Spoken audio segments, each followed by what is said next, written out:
Welcome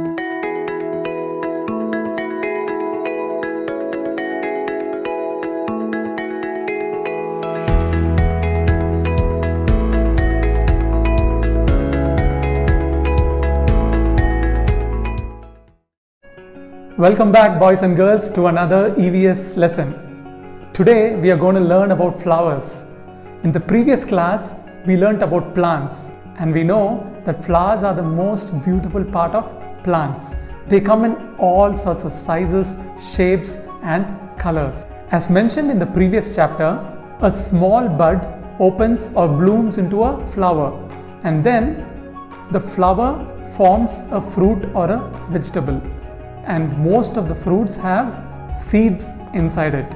And what comes from a seed? That's right, plant. Now let's have a look at the different parts of a flower. Petals are the colorful part of the flower. They attract insects like butterflies and honeybees. The sepals are modified leaves. Can you see small leaf-like structure? Those are called sepals. They protect the flower in the bud stage and later prevent petals from falling. The male part of the flower is called stamen, and pistil is the female part of the flower. Stamen consists of anther and filament. The pistil consists of stigma, style and ovary. The insects collect the pollen from the stamen of one flower and then they transfer it to the pistil of another flower. This process is called pollination. Pollination helps to produce seeds. Though we enjoy the beauty of flowers throughout the year, have you noticed that not all flowers grow during all times? Yes, some flowers grow during certain seasons, and these flowers are called seasonal flowers. Have a look at this. Sunflower, tulip and daffodil. These are flowers of spring season. Sweet pea and tuberose. These are flowers of summer season. Pansy, dahlia are flowers of winter season. Now, flowers bring so much of joy, freshness, beauty and fragrance into our lives. Did you know that there are many uses of flowers? Here are a few of them. The sweet smelling flowers like jasmine, rose, lavender, they are used to make perfumes and fragrances. Have you seen this? This is called a potpourri. This is a bowl of dried flowers and gives such good fragrance. Many women wear braided flowers in their hair like jasmine flowers. Petals of certain flowers are also used to make dry colors. Honey is made from the nectar produced by the flowers. Do you know that we eat certain flowers? That's right, cauliflower, broccoli and pumpkin are flowers that we eat. On special occasions, people greet each other with flowers. And there are some flowers that have medicinal properties like lotus and lavender. Flowers are also used for decoration. If you have gone to certain birthday parties or weddings, you would have seen a lot of flower arrangement. And flowers are used to decorate places. You will also find flowers in certain religious places of worship. Now let's talk about honey. Honey is made from flowers. The honeybees carry the nectar from the flower and take it to their home. You know what is their home called? It's called a beehive. This is how it looks. You can see a beehive is made up of hexagonal cells called combs.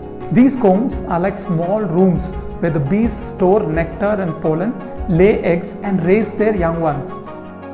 The bees spit out the nectar that they collect from the flowers and then seal the comb with the wax that they produce. Slowly over a period of time, the nectar gets converted into honey. Do you know what is this? This is a place where bees are kept. This is called an apiary. And the art of beekeeping is called apiculture. The people who keep bees are called apiarists or beekeepers. Now, when a honeycomb is full of honey, it starts dripping. That is when the apiarists or the beekeepers know that it's time to extract honey. So, a fire is lit under the hives to scare the bees away and the beehive is removed. Honey can be easily extracted from the combs. Now, we all like the taste of honey and we use honey with bread and dosa and other things. But do you also know that honey has healing properties? So let's recall what we have learned today. Number 1, flowers are the most beautiful part of a plant. Number 2, Different parts of a flower are petals, sepal, stamen and pistil. Number 3, flowers are useful to us in many ways. Number 4, honey is made from flowers. Number 5, art of keeping bees is called apiculture. Number 6, flowers bring joy, beauty, freshness and fragrance into our lives. It's time to get into the assessment zone. You can find it on page numbers 126 and 127 in your term book. Let's start with section number 2. Choose and write the correct option. First question. The place where bees are kept is called a, what is it? That's right, apiary. Second question. The colorful part of a flower is the petal, D. That's right. Third one. Dash is the male part of a flower. Stamen. Very good. Number 4. Dash flower is used to make perfume. Jasmine. Excellent. Section 3. Fill in the blanks with the words given in the box. Come on, go ahead and try this. First question. A person who sells flowers is a... Who is the person? That's right, florist. Number 2. Dried flowers are used to make potpourri. That's right. Number 3.